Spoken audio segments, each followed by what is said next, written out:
So Shane, let's talk about the tusk first of all. Where did you find that tusk? Well, the tusk actually comes from Dawson City. The placer miners in Dawson, through their work, they end up digging up a lot of dirt.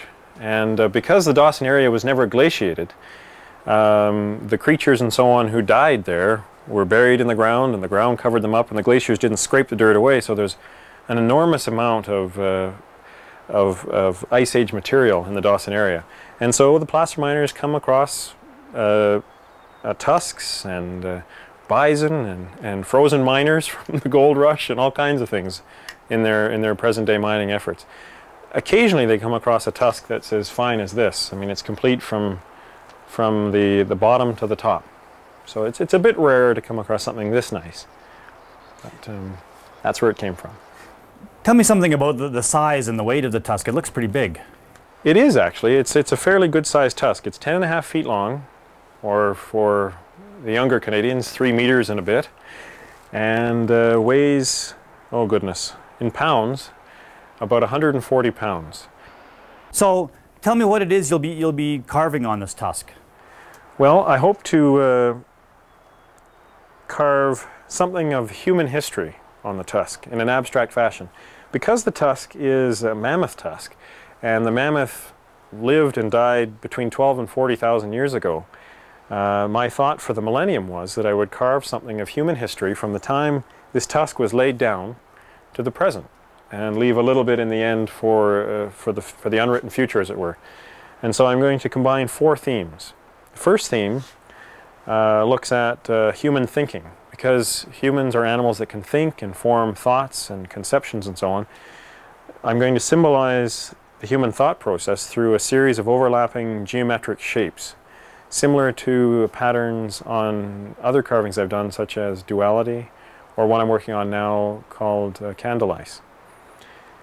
The second theme will represent something of the human spirit as part of our human journey.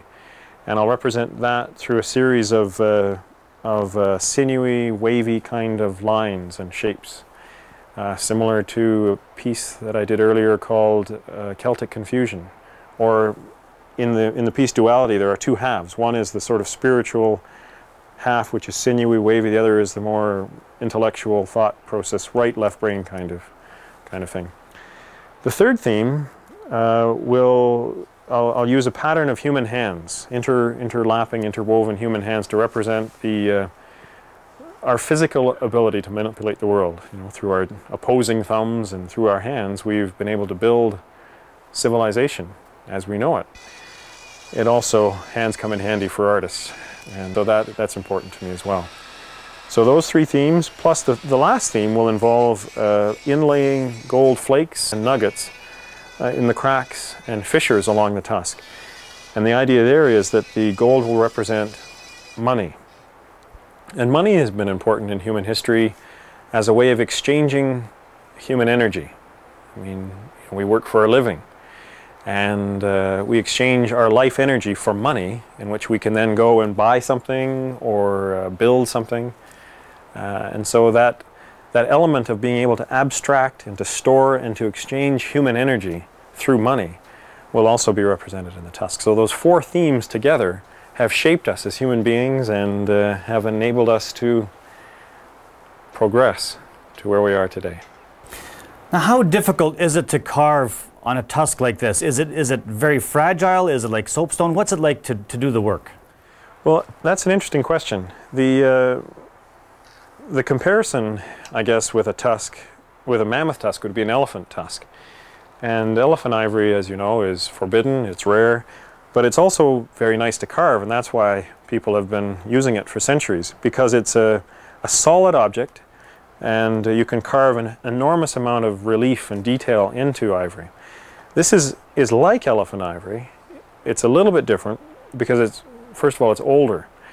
And when a tusk is made, the elephant or the mammoth would grow a portion of the tusk, and then they would grow another portion of the tusk behind it, and that forces the tusk out and makes this nice curving kind of shape. But the consequence is that you have these series of what would be like an ice cream cone overlapping each other.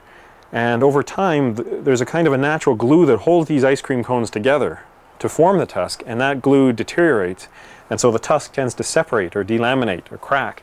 And you'll see evidence of that in this tusk as well. And so it's difficult to carve because you have to carve with the cracks and carve each plane, each cone almost separately. So it is going to be a complicated kind of thing to do. So what did you do to prepare the tusk for this work? Well, I tried to stabilize it initially through replacing the natural glues that the mammoth would have had with a high quality crazy glue. And I've had some success with that. It's been stabilized now for a number of years, and the cracking has been reduced almost to nothing. So I inserted the crazy glue, and then I also ground down the surface so that it's ready for carving. I mean, initially it looked like an old tree trunk that was just lying around, but it looks kind of like a tusk now.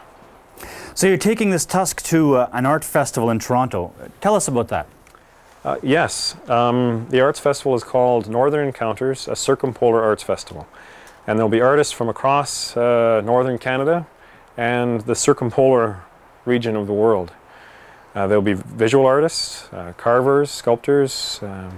There'll also be musicians, dancers, that kind of thing as well. So my idea is that I'm going to take the tusk there, and I'll make the initial cuts in the tusk there, although it'll just be a question more of demonstrating what I'm going to be doing and showing off the tusk than actually completing the carving. It certainly won't be finished there. So there'll be a lot of interaction with the people that will be visiting this art festival? Yeah, that's the whole idea. This festival is modeled, in a sense, on the Great Northern Arts Festival. In fact, I think we stole the idea from them, to be honest. So there'll be artists there working and carving and showing off what they can do. And actually there'll be two venues. The first venue will be in Kleinberg, where the Group of Seven has the gallery, the McMichael Gallery. And we'll be at the McMichael Gallery actually working. The public is free to come and visit and look, participate in some way. We'll be there from the 7th to the 12th. And then from the 13th to the 16th, we're going to move to downtown Toronto to a number of locations. Queen's Quay, Nathan Phillips Square, and also the Ontario School of Art. What do you think will be the reaction of people when they see you working on this tusk and they find out it's a mammoth tusk? I mean, it's almost like a dinosaur bone. What do you think the reaction will be when they understand what it is you're working with? Well, I think the reaction will be varied. I think there'll be a number of people that'll be quite thrilled and impressed to see something of this nature. There may be others that'll say, well, why are you carving on something so rare and precious? And others, I think people will just, basically, I think there'll be a lot of interest. And it'll be an opportunity to talk and interact with people. So what will you do in the tusk when it's finished? Will it be displayed someplace, or? Well, it'll take a couple of years, I think, of full-time work to really complete the tusk. I hope to be in a number of other venues, public venues. I've talked to the Beringia Centre in Whitehorse about the possibility, mind you, it was a year or so ago when I talked to them, of carving there in public. Here in Faro, and possibly other venues such as somewhere in Dawson. When it's done, I will probably sell the carving, because that's my business. That's what I do for a living. And any idea how much the carving will go for? To be honest, I don't really know at this point. Other mammoth tusks that have been carved and sold in the past have gone for anywhere from $150,000 to $250,000. So it's no small amount of money. And those ones were smaller than this one, is that right? That's right. Well, great. And I hope in a couple of years when you've got it finished, you'll talk to us again. Sounds good. I'll look forward to it. Thank you, Mark. Thanks, Shane.